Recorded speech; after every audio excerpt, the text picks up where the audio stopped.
everybody. So today we are now at part 2 of the 2K series with no PvP gear. If you missed part 1, go watch that, but we're going to continue the journey, see how far Ashelta and Daragar can go. So this comp is going to be double stealth. I believe it is Rogue Druid. So obviously, being a human with goggles, my goal is to find the Druid, but he came out, so now I need to find the Rogue and hopefully sap him. The goal against Rogue Druid usually, if you have gear, we just go Rogue. We fear Rogue off cooldown, doesn't matter if he's undead. I get re-stealth, sap him, reopen, and eventually like you'll do enough damage where the Druid can't heal him. But in this situation, I'm definitely just going to try to kill the Druid. So he switches to 2 damage to my Priest. So I get a really clean open in caster form, which is really big. We have 5 wound up. We have Barkskin, we're going to fear off. I am just going to sit and wait Barkskin off. As soon as Barkskin falls, I'm going to garrote. I'm all in at this point, right? So we are just pumping him, and he can't live it. The biggest holy fire from Daragar, and that's it. So we didn't get any crazy openers. Druids just kind of die. All right, this comp is Rogue Priest. Like I said, I'm going to use my perception and goggles. Hopefully I can find the Rogue. Usually in mirrors, you want to trade rogues. Like you fight rogues, but that Priest is so overgeared that we sap Rogue and we're going to go Priest.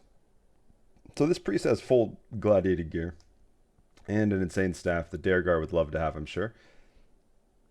We get a really big fear, get a trinket on the Rogue. So Rogue's peeling me, which is great, but Daragar's still cleaning the Priest. He gets his power infusion. I mean, at this point, Daragar does not care if he's getting mana burned because the Priest has no trinket, and I'm now on stun DR. So this Priest kind of is trolling. Little did they know Daragar doesn't need mana. He's using Warlock gear, bro. So we're just all in on this Priest. He gets caught with no buffs.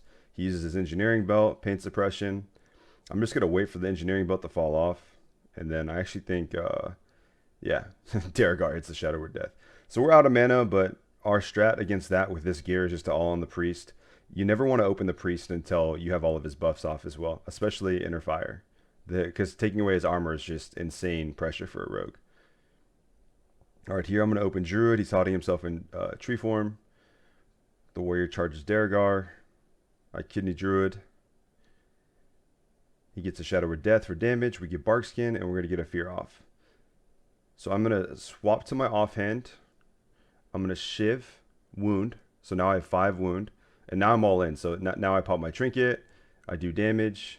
I prep. Cheap shot off DR, boom, dead. Kill them. So that's something you guys to practice. This is going to be the last game of the part 2 series. These games actually went pretty well. We didn't lose too much. My gear's complete trash. I have a lot of attack power, but no defensive stats. I have a terrible... I mean, Vindicator's Blade's okay, but it's just all the rep. Daragar's gear is even worse.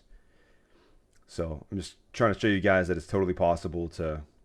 get 2K plus rating. So I sap a Rogue with perception and goggles up as well. So I was in my bag on that one.